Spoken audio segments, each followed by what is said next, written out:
取消強積金對沖嘅機遇。由2025年5月1號開始，香港嘅強積金對沖機制將會正式取消，無論係經營企業嘅老闆定係受僱嘅員工，都會帶來深遠嘅影響。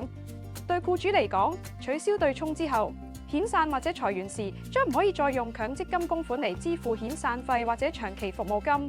呢個意味住企業需要額外承擔成本，亦更加需要提前做好財務規劃。對僱員嚟講，意味住當你離職時，屬於你嘅供款將唔會再因為對沖機制而被扣減。所以喺離職時要確保公司根據新法例支付應有嘅補償金。特別要留意嘅係，為咗減輕僱主喺取消對沖後嘅財務壓力，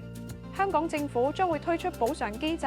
但相關細節暫時未完全公佈，需要持續關注。不過，從長遠睇，政府推出嘅補償計劃，頭9年將會提供較高比例嘅補償，之後就會逐年遞減。所以，盡早了解點樣善用商業理財產品，唔單止可以平衡呢個政策帶嚟嘅長遠影響，仲有機會提升企業吸引同留住人才嘅能力，反而變成一個新嘅機遇。